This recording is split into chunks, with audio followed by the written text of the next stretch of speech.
आज Doubtnut app download करें। Doubtnut पर अपने सभी गणित, रसायन विज्ञान, भौतिक विज्ञान और जीव विज्ञान के डाउट्स का करो सफाया। बस प्रश्न की फोटो खींचो, एक ही प्रश्न को क्रॉप करो और तुरंत वीडियो सोल्यूशन पाओ। अभी डाउनलोड करें। एक ऊष्मामापी में 15 अंश सेल्सियस पर 75 ग्राम है। ठीक है, ये क्या चीज दिया है हमको? जल का मान दिया है। ठीक है, जल का द्रव्यमान 75 ग्राम और ऊष्मामापी का तापमान 15 अंश सेल्सियस। जब 100 अंश सेल्सियस का 50 ग्राम जल ऊष्मामापी में और डाला जाता है तो मिश्रण का ताप 25 अंश सेल्सियस हो जाता है।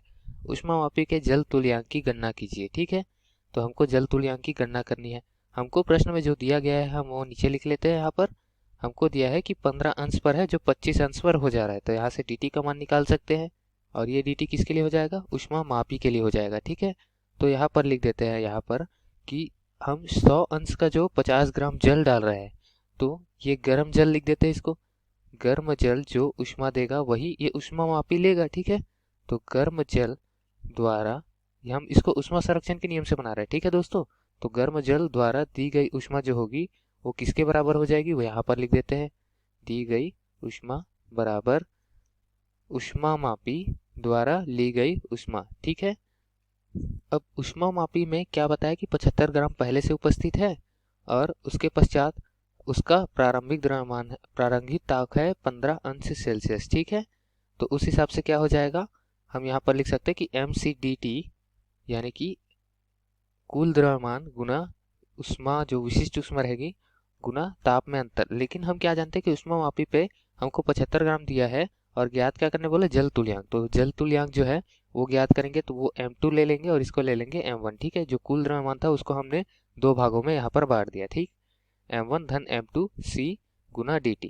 ठीक है दोस्तों, अब यहाँ से c गुना dt जो है वो दोनों पक्षों से हम बाहर निकाल कर क्या लिख देते हैं? कुल द्रव्यमान को सीधे सीधे m1 धन m2 लिख लेते हैं और यहाँ पर क्या लिख देंगे? यहाँ dt मतलब तापांतर और इस साथ में गुने में क्या था? यहाँ पर जल की विशिष्ट ऊष्मा। ठीक है, अब उसके पश्चात गर्म जल द्वारा दी गई ऊष्मा, इसके लिए dt का मान अलग आएगा, लेकिन मैं यहाँ पर द्रव्यमान लिख देता हूँ। ये क्या हो जाएगा? mcdt। ठीक है, और ये गर्म जल द्वारा दी गई जो द्रव्यमान है उसको यहाँ पर लिखेंगे। लेकिन जल है, दोनों पक्षों पर जल है दोस्तों, गर्म है ठंडा है ये निर्भर नहीं करता। अवस्था क्या है? दोनों का द्रव्य है, दोनों जल है, तो यहाँ से हम c का मान हटा सकते हैं। ठीक है, c का मान प्रश्न में नहीं दिया गया है लेकिन हम c का मान दोनों पक्षों से हटा देंगे। ठीक, तो नीचे एक बार और लिख लेते हैं समीकरण को मान रखते हुए। ठीक, तो गर्म जल का द्रव्यमान हमको दिया है 50 ग्राम, तो 50 रख देते हैं। dt तापांतर गर्म जल के लिए कितना हो जाएगा? गर्म जल है 100 और जो पूरे निकाय का तापमान कितना कर रहा है? 25 कर रहा है, तो 100 से 25 हो रहा है वो। ठीक है, तभी तक वो ऊष्मा प्रदान करेगा, तो ये हो जाएगा 100 ऋण 25। ठीक है, 25 ऋण 100 क्यों नहीं लिया इसको? क्योंकि दोस्तों हमेशा तापांतर अधिक ताप ऋण कम ताप होता है। ठीक है, दूसरे पक्ष में क्या करेंगे? m1 धन m2 की बात अगर हम कर लें तो m1 क्या चीज है? द्रव्यमान। इसमें किसी भी एक को हम मान लेंगे इसका द्रव्यमान जो हमको दिया है जल का, और दूसरे को मान लेंगे जल तुल्यांक। तो हमको किसी एक का मान यानी कि जल तुल्यांक का मान ज्ञात करना है और किसी एक का मान 75 दिया है, तो यहाँ पर 75 लिख लेते हैं, धन इसको m2 ले लेते हैं। ठीक है, m2 का मान हमको ज्ञात करना है। तापांतर दोनों के लिए समान होगा, कितना होगा? प्रारंभिक अवस्था है ताप का 15 और 15 से ये क्या हो जा रहा है? ऊष्मा लेकर 25 हो जा रहा है। ठीक है, तो इसके लिए तापांतर कितना हो जाएगा? अधिक ऋण कम। ठीक है, 25 ऋण 15।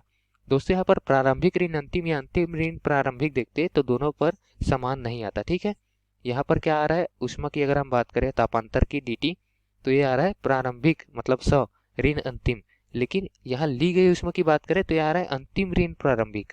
बिल्कुल, तो हम यहाँ पर क्या कर रहे हैं? तापांतर अधिक ताप ऋण कम ताप वाला उपयोग करके लगा रहे हैं। ठीक है, अब c तो यहाँ से कट चुका है दोनों पक्षों पर। ठीक है, तो दोनों पक्षों पर c का मान नहीं लिखेंगे, उसके पश्चात हल करेंगे तो m2 का मान हमको प्राप्त हो जाएगा 100 ऋण 25 75 आएगा, तो 50 गुना 75 इसको हम लिख सकते हैं और यहाँ 25 ऋण 15 का मान क्या आ जाएगा? 10 आएगा, तो उसको यहाँ बटे पर लिख देंगे 10 बराबर दूसरे पक्ष पर क्या आएगा? 75 धन m2। तो यहाँ से m2 का मान हम आराम से ज्ञात कर सकते हैं दोस्तों।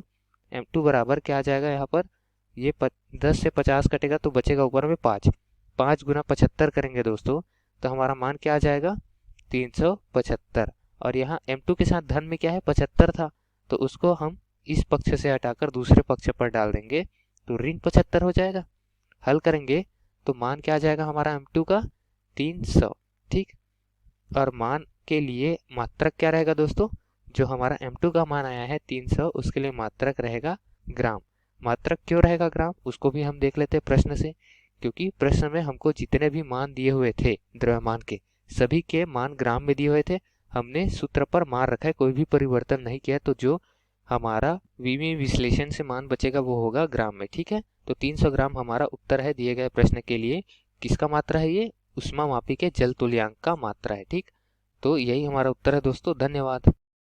कक्षा 6वीं से 12वीं से लेकर नीट, IIT, JEE वो एडवांस के लेवल तक 1 करोड़ से ज्यादा छात्रों का भरोसा। आज ही डाउनलोड करें डाउटनेट ऐप या व्हाट्सएप करें अपने सारे डाउट्स 8400 400 400 पर।